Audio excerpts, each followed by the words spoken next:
John Wick का घर सेंटिनो ने पूरी तरह से जला दिया होता है भाई।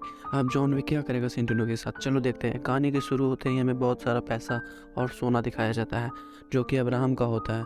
अब्राहम एक बहुत ही बड़ा बिल्डर होता है और पिछले सीन में जो चार्ली होता है ना, उसका चचा होता है। अब्राहम का मैनेजर अब्राहम से पूछने आता है कि हम लोग ये सब शिफ्ट क्यों कर रहे हैं। तब अब्राहम बताता है कि मेरा जो नेफ्यू था, मेरे भाई का बेटा, उसने एक छुटियापा कर दिया। उसने जॉन विक की कार चुराई और उसके कुत्ते को मार दिया। अब वो उसके कार को लेने यहाँ ज़रूर आएगा क्योंकि उसका कार मेरे पास है।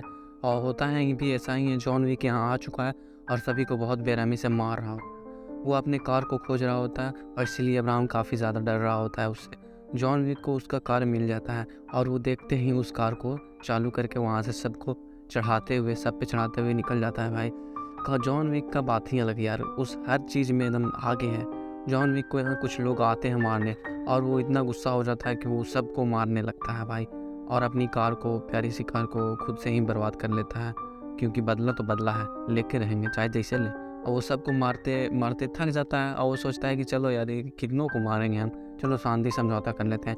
वो अब्राहम के पास जाता है और शांति की बात करता है। अब्राहम बोलता है कि तुम जैसा आदमी शांति के बारे में जानता भी है, चलो ठीक ही है, शांति करना चाहते हो तो वो लोग एक ड्रिंक पी के शांति समझौता कर लेते हैं। जॉन विक अपना कार लेके वापस अपने घर आ जाता है और उसका घर अभी भी शानदार होता है। लेकिन थोड़ी देर रुक जाओ यार, वो अपने के डॉगी के पास आता है और आराम करता है।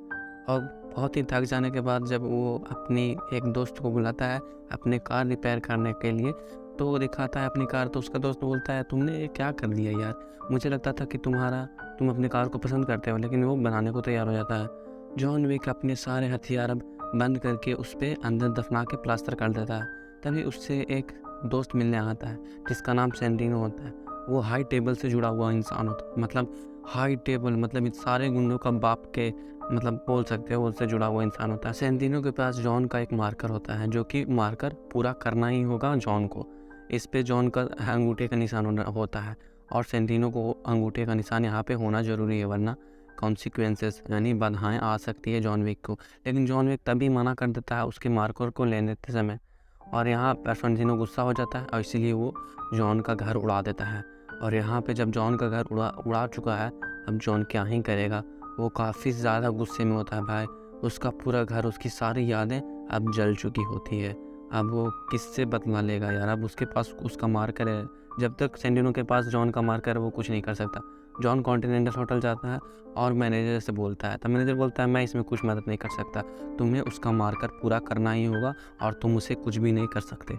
जाओ उसका मार्कर पूरा करो और वरना तुम मरोगे। और ये रूल्स है, रूल्स पूरा करो, रूल्स को फॉलो करना ही होगा भाई। इसीलिए मार्कर पूरा करने जॉन विक अपने कुत्ते को छोड़कर उसी होटल में वहाँ चला जाता है सेंटिनो के पास। सेंटिनो से बात करता है तो सेंटिनो बोलता है, मैंने यही रास्ता अपनाया, तुम मेरी बात सुन नहीं रहे थे, तुम्हें मेरी बहन को मारना होगा क्योंकि मैं हाई टेबल के एक सीट पे बैठना चाहता हूँ, हाई टेबल का मेंबर बनना नहीं चाहता। जॉन विक को मजबूरी में तैयार होना पड़ता है क्योंकि उसके पास मार्कर होता है और जॉन विक अपने पुराने स्टाइल में वापस निकल चुका होता है। तो ये बैंक मैनेजर भी इसे हैप्पी विश करता है, हैप्पी एंडिंग।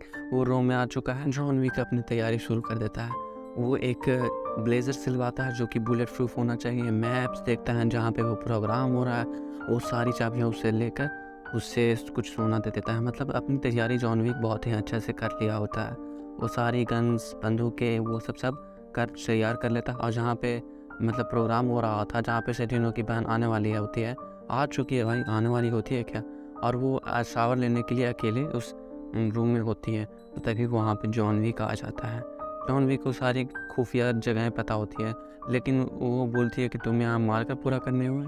तो वो बोलता है हाँ, किसने दिया तुमको, तो तुम्हारे भाई ने दिया, वो ऐसा बोल देता है। तो उसकी बहन एंटोनियो जिसका नाम होता है, वो खुद से ही अपने हाथ को काट लेती है और उन दोनों हाथों को भाई पूरा कितना दर्द हुआ होगा भाई, देख ले यार। तभी क्या ही बोले, जॉन विक उसका हाथ चेक करता है यार, उसके मरने के बावजूद उसके सिर में गोली मारता है और वहाँ से जा रहा होता है। तभी उससे उस औरत का हस्बैंड जो कि उसका बॉडीगार्ड भी होता है वो देख लेता है और जॉन विक को वो पहले से ही जानता होता है, इसीलिए उन दोनों के बीच लड़ाई हो जाती है। वो दोनों ही बुलेट प्रूफ सूट पहने हुए होते हैं, इसीलिए बच जाते हैं। जॉन विक एक खतरनाक आदमी होता है और बेरहम भी। वो हेडशॉट ही सिर्फ मारा होता है और वो चुपचाप निकल जाता है। जब ये देखता है उसका हस्बैंड तो काफ़ी ज़्यादा गुस्सा होता है और वो क्या ही बोले, हस्बैंड है यार, क्या बोल सकते हैं। और वो जा रहा होता है, तभी वो लड़की आती है, सेंटिनो की वाइफ, जो कि उसकी बॉडीगार्ड होती है। साला वाइफ को ही बॉडीगार्ड बना लेता है ये लोग, और तभी यहाँ पे लड़ाई हो जाता है। और जॉन विक तो सभी को मारने में एक्सपर्ट होता ही है भाई, इसीलिए जॉन सबको मारकर वहाँ से निकलने में कामयाब हो जाता है। उसके पास सारे नक्शे होते हैं। जॉन विक पूरा बिंदास होकर जा रहा होता है, तभी एक गाड़ी आके उसे ठोक देती है, और उसमें उसका एंटोनियो की हस्बैंड भी होती है, जो कि इसकी वाइफ भी होती है। और ये यहाँ पे ये लोग दोनों को काफ़ी लड़ाई होता है भाई, बेदर्दी से लड़ाई होता है, बहुत ही ज़्यादा अनथाई लड़ाई होता है। लेकिन वो शीशे के कांच तोड़ के अंदर किसी के घर में घुस जाते हैं, लेकिन वो किसी का घर नहीं होता है, कॉन्टिनेंटल होटल होता है। और वहाँ पे बिजनेस का कोई भी काम, लड़ाई झगड़ा कुछ भी नहीं होना चाहिए। और ये दोनों एक बार में जाके बैठे होते हैं, तभी ये पूछता है तुम्हें एक मार कर दिया गया था?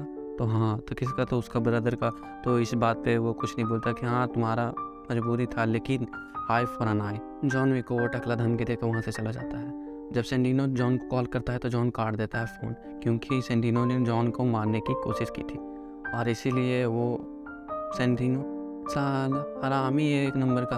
वो कॉल कर देता है जॉन विक का कॉन्ट्रैक्ट देने की, 7 मिलियन भाई साहब। वो जॉन विक का हर एक को कॉन्ट्रैक्ट दे देता है यार, पूरे शहर में, पूरे देश में, पूरे वर्ल्ड में, कि जो भी जॉन विक को मारेगा उसे 7 मिलियन मिलेगा। यहाँ पे जॉन मैनेजर आ जाता है सेंटिनो के पास और मारकर पूरा करने को बोलता है। अब जॉन विक आज़ाद होता है इस मारकर से भाई। अब वो कुछ भी कर सकता है सेंटिनो के साथ, वो जान से मार भी मार सकता है। तभी जॉन विक पे अटैक होने लगता है, काहे कि पूरे वर्ल्ड को कॉन्ट्रैक्ट मिल चुका होता है जॉन विक का, जो भी जॉन विक को मारेगा उसे 7 मिलियन मिलेगा। और जॉन विक यहाँ बेदर्दी से जो जो उस पर हमला करता है वो सभी को मार देता है, और कितना खतरनाक तरीके से मारता है यार। ओहो, ऐसा कोई मार भी सकता है? जॉन विक अपना जान बचाते हुए भाग रहा होता है, तभी वो टकला आ जाता है, मतलब जिसने धमकी दी थी, वो भी 7 मिलियन के चक्कर में उसे मारने की कोशिश करता है, और अपनी वाइफ का बदला भी लेना चाहता है, क्योंकि अपने वाइफ के बिना वो कुछ भी नहीं कर सकता। तभी वो लोग एक ट्रेन में आते हैं, और वो जैसे ही खाली होता है वो दोनों एक दूसरे के साथ लड़ने लगते हैं। अब वो कितना भी ताकतवर हो, जॉन विक तो जॉन विक है भाई, वो उसे जान से मार देता है, और उसकी छाती में वो चाकू, उसी का चाकू घुसा के उसे बैठा देता है, और वहाँ से तुरंत ही चला जाता है। तभी फिर दो चूतिए वहाँ आ जाते हैं उसे मारने के लिए। तभी जॉन विक के पास कुछ रास्ता बचता नहीं, तो वो भिखारी से मदद मांगता है, जिस पर कि भिखारी मदद करता है, और वो दोनों जैसे ही आते हैं वो भिखारी उनको उड़ा देता है। यहाँ पे भिखारी से भी बच के रहना होगा भाई, किसके पास क्या होता है कुछ नहीं पता है। भिखारी का भी अंडरग्राउंड बैकग्राउंड होता है। वो भिखारी अपने बॉस के पास लेके जाता है, जो कि भिखारियों का सबसे बड़ा बॉस होता है। वो उससे बोलता है कि तुम यहाँ से जा सकते हो जॉन विक, तुम पे 7 मिलियन है, मैं तुम्हें मार सकता हूँ। लेकिन जॉन विक उससे मदद मांगता है, और बदले में जॉन विक उसकी मदद करने के लिए तैयार हो जाता है, मतलब वो उसकी मदद करने के लिए तैयार हो जाता है। तभी वो आदमी बोलता है तुम्हें सिर्फ 7 बुलेट्स ही मिलेंगे, 7 मिलियन फॉर 7 बुलेट्स। तो वो जब जॉन विक ये इधर सेंटिनो पार्टी कर रहा होता है तो उसके पार्टी में आ जाता है। जब वो दोनों एक दूसरे के सामने आते हैं भाई, कितना खौफ, सारे लोग साइड में। जॉन विक फिर से अपना काम करना शुरू हो जाता है, और जो कि है मारना काटना, धड़ से अलग करना, सर को हेडशॉट मारना। और वो हेडशॉट मारते मारते हेडशॉट का आविष्कार कर देता है, जो कि पत्ते से हेडशॉट होता है, और वो सभी को मारते हुए सेंटिनो का पीछा कर रहा होता है। सेंटिनो एक नंबर का बुज़दिल होता है, वो मौत से काफ़ी ज़्यादा डरता होता है, और वो उसे भड़काने की कोशिश करता है जॉन को, तुम जा सकते हो जॉन, तुम्हारा मार्कर पूरा हो चुका है। लेकिन वहाँ पे सेंटिनो की वाइफ भी आ जाती है, और काफ़ी सारे आदमी को लेकर। लेकिन जॉन विक तो भाई डरने वाला थोड़ी है, वो सभी को जान से मार देता है। यहाँ पे उसकी सेंटिनो की वाइफ उसे बचाने के लिए आ जाती है, और ये जॉन विक को सभी मतलब हल्ला करते हैं, तो वो जॉन विक सभी को उड़ा देता है। यहाँ पे उसकी वाइफ सेंटिनो को बाहर भेजकर खुद ही उससे लड़ने के लिए आ जाती है, और उससे लड़ने लगती है। भाई ये नहीं करना चाहिए, तुमको साथ ही रहना चाहिए था ना, तुम्हारी पत्नी है। और जॉन विक तो जॉन विक है भाई, वो बेरहम है, वो जान से मार देता है इस औरत को, जो कि काफ़ी सुंदर होती है। सालों ये नज़र मत लगाना इसको। सेंटिनो मैनेजर के पास आता है और होटल का मेंबर बनने के लिए बात करता है। अगर मेंबर बन गया सेंटिनो तो उसे कोई भी नहीं मार सकता, जो भी मारेगा उस पर पूरा हमला हो जाएगा। लेकिन मेंबर नहीं बनाता, और जॉन विक वहाँ आ जाता है। जॉन विक को वो भड़काता है, मैनेजर उसको रोकने की कोशिश करता है, लेकिन भाई जॉन विक का पारा आया होता है, तो तुम भी जानते हो क्या होता है, वो उसके भेजे में ही सीधे गोली मारता है। अब जॉन ने कॉन्टिनेंटल होटल के अंदर गोली मारी थी यार, किसी को मारा था। अब क्या होगा जॉन विक के साथ मुझे नहीं पता। अब जॉन विक अपने पुराने घर खंडर में आ जाता है, जहाँ पर होटल का एक मेंबर उसे लेने आता है, और मैनेजर के पास लेके जाता है। मैनेजर बोलता है तुमने जॉन ये अच्छा नहीं किया, ये तुम्हें नहीं करना चाहिए था, बिल्कुल ही नहीं करना चाहिए था। अब तुम्हें मुझे एक्सकम्युनिकाडो को सीख करना ही होगा। अब तुम्हें पूरा देश क्या, पूरा वर्ल्ड में तुम जहाँ जाओगे तुम्हारी कोई मदद नहीं करेगा, और सब तुम्हारे मारने की कोशिश करेंगे, और जो भी ऐसा नहीं करता है वो मारा जाएगा। और इस बात पे आप क्या ही बोल सकते हैं। जॉन विक बोलता है जो भी मेरे पीछे आएगा मैं उसे मार दूंगा, और भागने लगता है। काहे कि 1 घंटा उसे के पास बचा होता है। 1 घंटा में वो जितनी दूर भाग सकता है भागो, वरना सब तुम्हें मार देंगे। मूवी अच्छा लगा हो तो चैनल को सब्सक्राइब और वीडियो को लाइक करते हुए जाना।